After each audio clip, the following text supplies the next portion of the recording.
All right, what's up to the listeners out there? Vito from the VIP crew. I got my man Steve USS Cunningham in the building with us today. What's up, brother? You nothing much, man. Chilling. Good to go, man. So I want to say this while we're on air. Appreciated your career. You're a brother in arm. I'm a Marine. You're a Navy guy. But I used to love Yep. watching you fight. So I want to give you your flowers and tip my hat to you.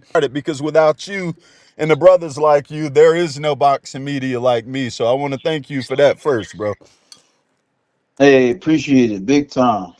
No doubt, no doubt. So, just want to run the gamut on a couple topics real quickly. I know one thing that you had a lot to talk about, a lot of commentary on, but I never had an opportunity to really talk in this setting. So now we get to let the world be the proverbial fly on the wall and hear some of those thoughts. A couple weeks ago, we saw the situation with Keyshawn Davis and his brother, Nahir Albright, that whole fiasco that really went off the rails. You have some thoughts on that. Let me let you air that out since we never had an opportunity to live. What were your thoughts with the way that all unfolded? My response was basically being the voice for the city of Philadelphia. For the boxing, the gyms, the boxers, the trainers. That of course, we follow each other. This is home, and I see everybody's posts and responses, and I swear I should have screen recorded it. It was at least four in a row at a time, and then three in a row. Like dudes, like, yo, they better not come to Philly. The Davis brothers better not come to Philly. Keyshawn and them better not come to Philly. And I'm like, wow. So I'm like, man, everybody felt that because we all love Wu. You know what I mean? Nair Albright. He's a solid, like I said in the video, solid dude. Nice young man, young father. And he can box, hard worker. Everybody loves him here in Philly. Ain't nobody in Philly that don't like that dude. And it's like y'all gonna do the good dude dirty. You know what I'm saying? So the city was speaking out, and I guess my video about it made obviously it should. I'm two-time world champ. It made noise, and it is what it is. The people, the city is like, yo, this dude, they can't come to Philly. You know what I'm saying? Because Philly is a different mindset here. It's a different temperament here. That's why we make some of the best fighters the world's ever seen. No doubt. You know what I mean? It's different here. It's very different here, man. And then of course we have a little infighting, but the outside won't know.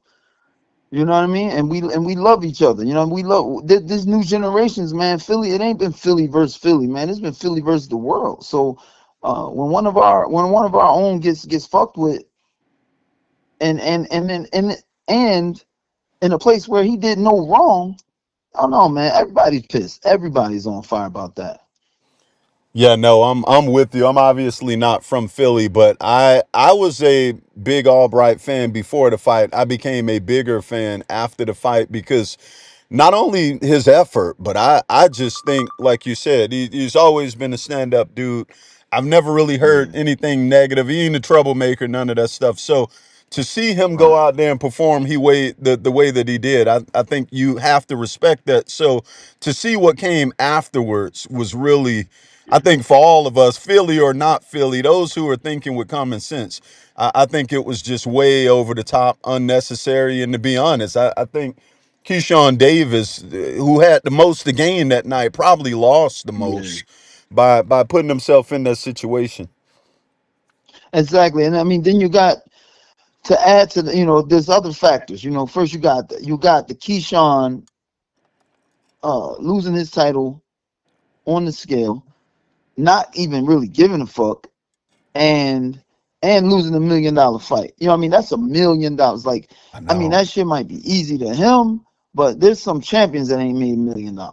You know what I'm saying? There's some champions that's had some great wars and had great careers that ain't made $1 million a fight. And it's like this dude is just throwing that shit away. It's just like the entitlement. You know what I'm saying? In that area. So you already have some fighters like, God damn, like, all right, the young boy. I mean, I love to watch Keyshawn fight. The dude is Yeah. a fucking magnificent, phenomenal fighter. I love it. But this type of stuff shows you something. It shows you like is the success and the titles and the fame, is that going to his head? You know what I mean? Oh, he's just gonna lose. He's just not gonna lose the weight. He'll just lose the title on the scale, and I'm just going up anyway. Like, man, listen, I never imagined in my dreams about losing the title on the goddamn scale when I was world champ. You know what I'm saying? That's crazy. That's absurd. That shows a lack of commitment to this sport. And boxing is an entity. You know what I'm saying? You know how Right. they say boxing is not its own sport. Not boxing's not a sport like basketball, football. It's more than that. Boxing is its own entity, and there's a karmatic spirit in boxing also. Absolutely. What you put in, you gonna get out. I mean, that's life. But in boxing, it really shows, because even if you ain't really putting in the care in your heart, it's like, oh man, I've been doing this for so long, whatever. I'm gonna do this, I'm gonna do that. The smugness, the attitude.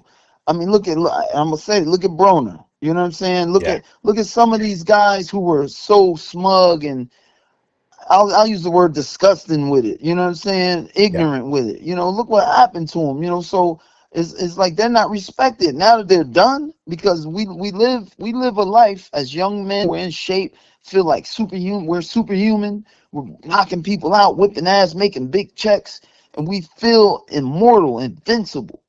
And nobody's really, a lot of people, a lot of these young men aren't looking at the future. Bro, 10, 15 years, this ain't gonna be you. You know what I'm saying? So you need to not burn bridges. You need to learn how to make good relationships, and you need to also figure out how to depict yourself to the world as respectful. Sell yourself. Don't get it twisted. Sell yourself. You know what I mean? And make that, market yourself and make that money, but still have an area, a pocket of respect, to where people, when you're done, people still fuck with you in the business. That's man, that's you just hit pay dirt right there. And that's the type of maturity that I think is missing in this era. We don't really do here on the VIP crew, we don't really do controversy and that stuff, but we don't run from truth either. We're Right. gonna call it the way we see it. It just is what it is.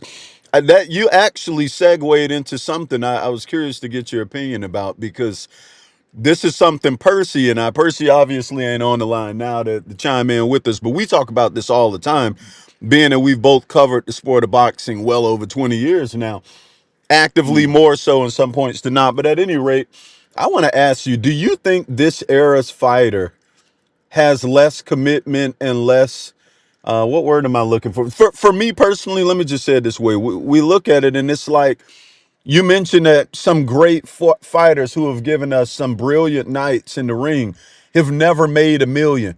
But now you got fighters who don't give it the same level of commitment. They get a couple hundred followers on social media. They feel like they've made it. It's crazy. But like, what are your thoughts about this era and what that trend that we continue to see with some of these fighters who are not taking it the same as brothers like yourself and some of the legends we've seen in the past? I mean, honestly, I'm like, this is like, you asking me this question is like, I'm gonna put this in a crazy way. You asking me this question is like asking a guy who came up listening to LL Cool J, Big Daddy Kane, Coogee Rap, Mob Deep. It's like asking that guy, what's the why does this generation get so much bad talk from your generation? This new generation, this mumble rap. Now we're beyond mumble rap. I don't even know what the fuck going on in rap. I don't even know what they call it rap now. You know what I'm saying? So it's like asking a guy today, asking me about today's rap, when I love that golden era rap. It's the same thing. It's really and one of the issues is uh the fame, because I'll say social media, but it's just it's the fame. People, I mean, you see so much of the old school rules is out the window. Yeah. Motherfuckers is posting sparring videos. You know what I'm saying? It's Yeah. it's it's so much shit talking going on. What happened in camp is getting spoken. Like, I swear, yo, I swear, and I'm not bragging on myself. I'm not bragging. I'm speaking truth. There's video footage or whatever out there. Any sparring camp I went into, I sparred with everybody in my era. Vladimir Klitschko, Oliver McCall. You know what I'm saying? Larry Donalds, Chris Bird. man, you name them, and if they were light heavyweight or cruiserweight and heavy, I sparred them, and you ain't never hear Steve Cunningham say a damn thing about what happened in camp or them, No. because I have many people in my camps. You know what I'm saying? Now it's, oh, this happened in camp, and you got dudes taking video, posting the video footage of what goes on in the gym.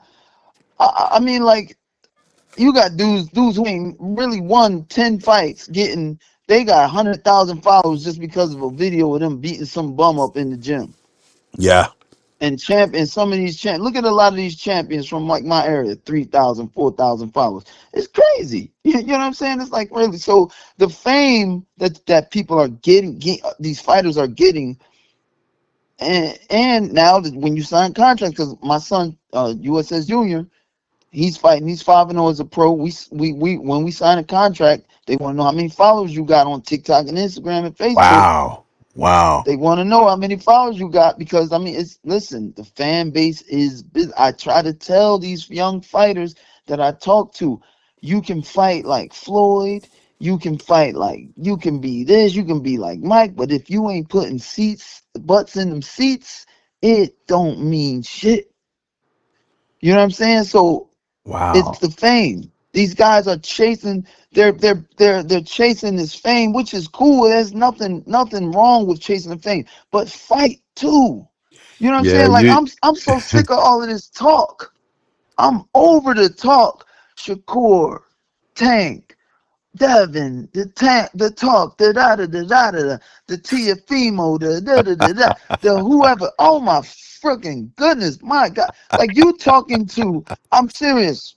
If anybody hears this and they say I'm a hater or whatever, I got to give them a background check on me. They can go check my box rec, and that won't even tell the full story. But listen. I came up in the era where you had to fight the best in a yes. division that wasn't known. We were all trying to make the division known and be known ourselves, and we were fighting each other, the top guys. You know what I mean? I beat all of the world champions in my weight class before they became world champs. Yeah. So I couldn't get a unification bout once I finally got a belt. I Yeah. couldn't get a unification bout. And then from there, I had to keep fighting this guy, that tough guy. The next fight, who you fighting? Killer. All right, cool. Who you fighting next time? Killer. Killer. You know what I mean? Oh, Tomas Adamic, killer. Troy Ross, killer. Fury, killer. Get what I'm saying? Like, boom, boom, stack, stack, stack. And these dudes ain't fighting each other. We were champions fighting champions trying to make it happen. These dudes ain't trying to make it happen. They just talking, man. They're talking. So I would be considered biased in my in my response to that. But yeah, this is Powerpuffs era, man. Let me narrow it down a little bit, because I think this is kind of what it comes down to. I'm gonna go back to the money. It always leads to the money, right? Yes, Do indeed. you think, is it safe to say, and the only reason I'm gonna say this first, because I'm gonna put myself out there before I let anyone think we putting you out there. Um, the only reason I say this, we see guys take a year off, a year and a half, 18 months, 2 years, like nothing. The only thing I can think of, and I want to ask you, do you think these guys, some of them, are being paid too much too soon for the level of work that they're putting in? That's a difficult one, but I mean, all right. I know of a few guys, in my era that got paid way more money than I thought. I found out years later, and I'm like, oh, that's why he didn't do this. That's probably why he didn't do it. He was living comfortable. Yeah. You know what I'm saying? He was living very comfortable. Mug ain't in the top 15. You making 100K a fight? What? Yeah. Like you kidding me? So like again, for me, I was making 10,000, 15,000 fighting these hard fights, $20,000 going to South Africa fighting these hard, and people will say, oh, that's your management fault. Yeah, it's cool. That's cool. That's true. Could be true. But then I'm a fighter. I want to fight. I wanted to fight everybody in order to get to the title that I had to fight. It didn't. We never picked and choose. Yeah. We never pick and chose. Yo, you fighting this guy? Cool, bet. Is this getting me closer to the title? Yep, I'm going through him. So when it comes to the money, that can be an issue. But then it's like the money is supposed. If you're making good money, I mean real good money, to where you don't have to work, your girl don't have to work. You know what I mean? You can box every man. You should be getting better. Yeah. You should be getting better because now you can invest in a better facility. Shit, you can build your own gym or invest into that. I ended up doing that in the end. You know what I'm saying? You can get your own space or go to play better facilities. You can better yourself now. A lot of these dudes they get that type of money and they can't differentiate making it from getting a lot of money to making it and being a world champ and being dominant. There's a difference. You know what I mean? There is you did make it. I mean, let's get it.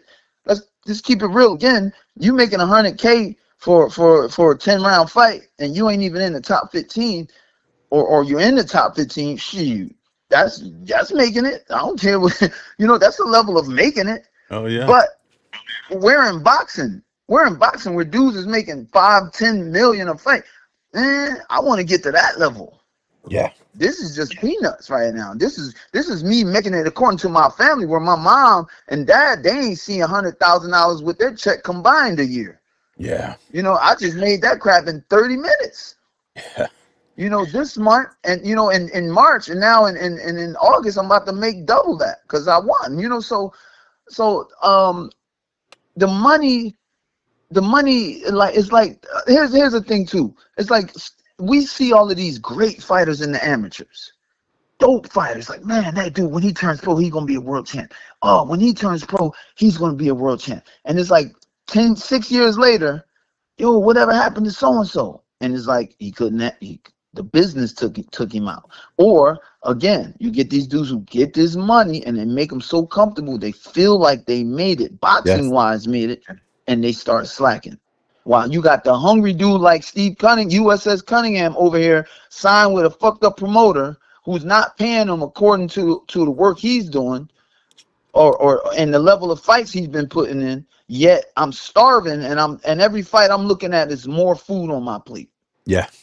You know what I'm saying? But you over here, you comfortable while I'm starving. So you go up against me, that's what. Hey, bro, I went up to 19-0 before they robbed me. Should have been 20-0.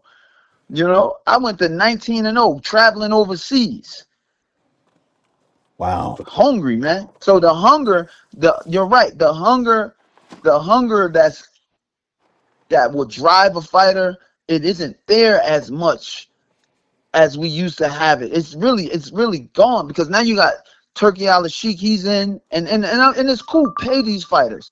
Pay these fighters. The fighters should get paid, but I guess it's the fighter's fault because it's like if you get a big bag and you start slacking, that's on you, bro. You became one of those guys that was dope in the amateurs, and now you got a little bag, and it's like, oh man, where he go? He Yeah. he fizzled out because he couldn't handle that excitement with the money and the fame, and he's done. So only the strong survive. You got to be strong mentally, physically, financially. You know what I mean? Your financial prowess got to be sharp in this thing, and you just got to keep looking to the. You got to place a goalpost at the top of a mountain and keep climbing. And on your way up that mountain, man, I made 100,000. Shit, that ain't it. I done made 200,000 this fight. Shit, I ain't make it yet. You know what I'm saying? Yeah, I'm living. I done bought my house, my wife. I bought my wife's car, my kids is good. Yeah, but I ain't make it yet.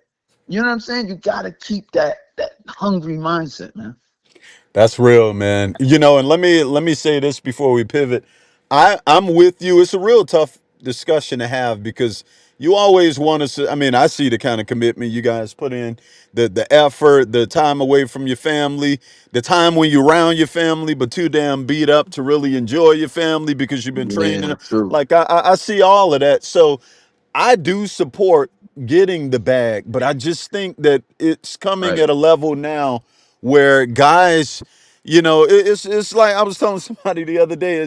It's like, and I don't. Again, we don't do controversy, but I'm gonna keep it real. all the time. It just is what it is. You look at what happened with Berlanga, and I was telling somebody Mm, a couple mm, weeks mm, before the mm. fight, I was like, look, it's like these guys all got the same starter kit. You see a Yes. freaking couple 100,000 followers. They bling. They got the Yep. bling around their neck. They got Yep. a model chick from a video or whatever, and they get that a pair of Terminator glasses, and they feel like they've made it. And you get in the ring and you Right. realize none of that shit can win around for you. You know, None of so it, I bro. think if None. guys were in a situation where they had to fight 2-3 times a year, whether they wanted to or not, you're getting a better product. But that's just my Yeah. opinion. I could be dead wrong. But anyway, before we shift, you mentioned Shakur. I wanted to get your thoughts quickly on his performance last week, and we'll wrap it up on. I do want to get your thoughts also on Manny Pacquiao, who a lot of people feels needs to go sit down at this stage, but he'll be back, and he got a dangerous fight. So I wanted to get your thoughts on those two before we wrap it up, champ. Yeah, Shakur Stevenson. I from day one when he turned pro, I already said he's going to be the best boxer in the division. Like in boxing, I'm sorry, in boxing. Like Shakur is at the top for me. You know him and Usyk. Um, him, Usyk, Crawford. Shakur's ability is unbelievable, and I understand. He's so skillful. He can do both. I mean, look at what he did. I He know. he stood there and he stood there this time and gave the people what they said they wanted from him. I want you to not run, and he boxed smart, defensively, countered, attacked. He is the full package. He just shows that defensive side so much because it's hey, I know. I mean, he knows he's going to win regardless. He just let's do it a little safer. Go home without a little bruise. So, Yeah. but this fight, he gave the people. He showed you. He showed them the level. This the level I cook at. And he cooked. Now it's, oh well, I bet you won't do this. And you know how Yeah. that go. Yeah. Now, I bet he won't fight him with one arm now. That it is what it is, man. But Shakur Stevenson is this is a great phenomenal boxer. I love watching the young man put his work in. If they say he's running or the way he fought, last weekend. I love watching the young man is enjoyable to watch. Yeah, man. Just to chime in real quickly before we pivot to Pacquiao, so Mm. I'm one of them guys. You got to show me. Like I I feel see you. what I see, but I think Haney got skills. I don't think he has the best chin in the sport. That's just my opinion. Mm. So I wanted to see, in contrast, how does a guy that's that slick, if he's able to take a licking and keep ticking? He I made get me you. eat humble pie, and I'm always good with Yeah, that because it's never I about feel you. hate. He looked damn good, and I would agree when you look at that crop from 135, 140, and that range. I think you have to put him at the top of the heap right now. Yeah, I'll admit, there are some fights that he's had that are like, unentertaining to the average or not even average and above average boxing person. But and his that at those type of performances are geared toward the upper echelon boxing mind that's like, yo, I want to break this down. Like I enjoy seeing him evade, slip, and not get hit, and it's like, wow, this is what he did. But I do understand, and we have to understand, or those of us who enjoy it with the moving and stuff, it's a business, it's entertainment, Yes. and people pay their money. They want to see some chances taken. Yeah. You know what I mean? So the boy, you gotta fight. So I get that too. I'm very glad he chose. He said it. I'm gonna do it, and he did it. He went in there and he did it. I'm glad. I'm so glad for that. I'm very glad. Yeah, he did what he said he would, and I have no complaints. He answered all my questions and a couple more. Yeah. So that is what it is. But before we wrap up, champ, Manny Pacquiao, obviously he's fought everybody you can fight, many different eras. Now he got a young bull in front of him that I think could Yeah. possibly be a little more, be biting off a little more than he needs to try to chew at this stage in life. But I mean, what are your thoughts on Pacquiao and this whole situation this weekend? Me being older, I just turned 49 2 days ago, and I'm fighting. I'm in the team combat league. We've been fighting since April. You know, You know what though, that's a real whole if I could yeah quickly interject. I mean, yeah. Go ahead. you keep yourself in phenomenal shape. Not to say he doesn't, but Yeah bro, you still look yeah. like you did when you fought. I'm 49. I ain't pulling my All shirt right. off right now, and it damn sure ain't gonna look like yours. So Yo, you're still built for that. Pacquiao's been out of yeah the ring for I want to say a year and a half. It's been a hot minute, and yeah. he didn't look good the last time we saw him against very marginal level competition. I mean, how do you contrast that with a young bull like Mario Barrios? He comes to I ball mean, out. this yeah. Mario is a monster. I like watching Mario fight. You know what I mean? Barrios is a killer himself. Yes. Um, Manny, like coming from the perspective of an older fighter, and Manny, like we love this. You know what I mean? There's certain fighters who get to a point they lose. Man, fuck boxing, fuck Yeah. that shit. I tell you the truth. Which this is a whole nother interview, but to tell you the truth, I got to that place after my second fight with Adamic, which I was blatantly robbed. Yeah. On NBC, blatantly robbed. Mm. I was in the locker room like, man, I'm I'm about to quit. Like I can't, this ain't worth it. You know what I'm saying? Like Yeah. so when but when I got with Al Heyman, I got with PBC, that re-energized me, and that's a whole nother story. But so you got guys like us, you know what I mean, who love the sport. Like I love it. I love what I do. I love to be in shape. I love to challenge myself. You know what I'm saying? And I know that's Roy. I know that's Roy. That's my guy. I know Roy. And Manny Pacquiao is exhibiting that. He just loves it. He keeps hanging around. He wants to do this exhibition. He wants to do that. I don't know Manny Pacquiao's pockets, but I know he's getting a big penny for every time he fights. And but I know he loves it. He likes it. You can't do these training camps if you don't like it. I agree. You know what That's I'm a saying? great If point. you don't have love for it, the training camp itself is a beast, and you have to be up for camps, man. I know stories of guys who didn't make it through camps. You know what I mean? Yeah. So you gotta have that love for this thing. Man, he's shown he still has love for it. That challenge part, he still wants to challenge himself as a champion, even though Barrios may beat him. You know what I'm saying? It could be, but if Manny wins, my goodness, Yeah. Well, one. Manny. You, Yeah. you Go got ahead. this Sorry. area where he's possibly going for more legacy, more legend, more legacy, and you know, ain't nothing wrong with that. I mean, until hey, one of these young bulls clips him and shuts it down. Period. Yeah. No. Well, one thing we do know with Manny Pacquiao, he ain't never coming to the ring to lay down. He's either going out on his sword Right, or he's taking your heart from you. It's one or the other. So that's good right. stuff, champ. I don't want to tie you up too long. What I do Hey, want to set up in advance before the Crawford Canelo, I definitely got to get you in the building. I want to not only hear your opinion, but I want you to break it down for us a little bit because I love the way you put that together, man. I really do. all right, all right. No doubt. So That's cool. you be good, champ. Appreciate the opportunity again, and we'll do this when the time comes, God willing. All right, no doubt. Take it easy. Take care, brother.